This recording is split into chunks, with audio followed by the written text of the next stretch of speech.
Hello les abonnés, alors nous voilà pour une nouvelle vidéo. On va parler du G-Mini. Tout de suite, après le générique.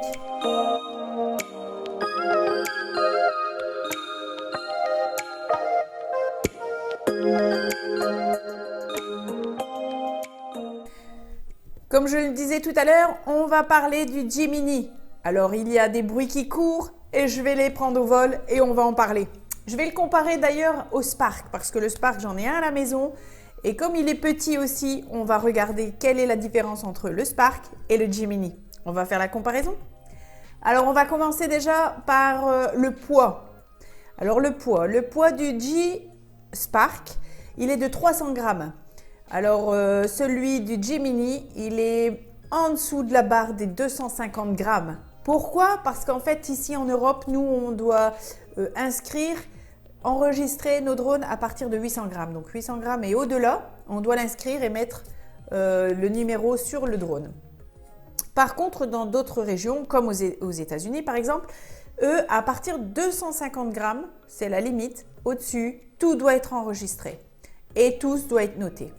Donc, G a réfléchi à cette situation et pour pouvoir faire pas mal de ventes et pouvoir toujours vendre aux gens qui font du loisir, alors ils l'ont mis à 245 grammes. C'est génial. Ils pourront le vendre à des jeunes qui débutent ou à des plus âgés qui veulent juste s'en servir pour du loisir. Pourquoi pas? Donc voilà, déjà sur le poids. Alors, il y a juste une petite chose qui m'a travaillé et ça, j'ai regardé. En fait, on me dit qu'il est mini. Ok, le G, il est mini. Alors, je vais prendre un mètre. Je vais prendre mon Spark. Alors bon, le Spark n'est pas pliable, que le G, lui, il a les bras qui sont rétractables comme le Mavic. On dit qu'il va apparemment faire 27 cm déplié, donc déplié, on ne peut pas faire mieux, le Spark il est déjà déplié. Je mesure, je l'avais mis, donc en hexagonal, d'axe en axe, le G il fait que 18 cm. Donc mini, je pense que le Spark a gagné dans ce domaine-là. Ok, donc le G-Mini normalement est prévu à 27 cm avec les bras dépliés. Bon, mini, on verra ça à l'autopsie quand il sortira. On peut parler aussi du temps de vol pour les batteries. Ça, c'est toujours important, on en a toujours besoin, surtout quand on veut faire des petites vidéos, quand on est en vacances et qu'on veut faire des films. Alors moi, avec mon Spark, j'avoue que je fais entre 12 et 15 minutes de vol. En temps réel, bien sûr, avec pas trop de vent aussi. Et par contre, le G-Mini, lui, il le propose, ils ont dit, à 18 minutes en temps maximum de vol. Donc, on peut espérer que ça soit un peu comme la batterie du Spark. Elle va être pour à peu près 15 minutes de vol, pas plus. Donc, il faudra plusieurs batteries si vraiment on veut apprendre, parce que 15 minutes, ça passe vite. Il faudra plusieurs batteries pour faire des vidéos ou apprendre à piloter. Donc pour ça, je pense qu'il n'y a pas une vraie évolution dans la capacité de la batterie. Après, on peut comparer donc la radiocommande du Spark et la radiocommande du Mini. Alors celle du Spark, elle a une portée de 2 km, ce qui à mon sens est déjà bien, parce que comme la loi oblige qu'on a l'œil sur le drone quand on pilote, plus de 2 km avec un Spark, ça fait tout petit comme ça, à peu près. Donc le G-Mini, il a lui sa radiocommande qui aura une portée de 3 km. Alors oui, c'est une avancée, mais est-ce vraiment utile? Je ne suis pas très sûre. Mais enfin bon, peu importe, on verra à l'autopsie comme je dis, quand il sortira. Alors on peut parler aussi de la stabilité de la caméra. Alors sur mon Spark, qui est ici à côté de moi, il est stabilisé sur 2 axes mécaniques. Et il y a un 3e axe, mais qui est géré lui par le logiciel du drone, d'accord? Et le G-Mini, lui, sera 3 axes mécaniques. Donc, la stabilité, elle sera excellente. Je pense que c'est pareil que les Mavic. Ils ont aussi des 3 axes et c'est top classe, quoi. Il y a un peu de vent, ta caméra, elle ne bouge pas du tout. C'est trop.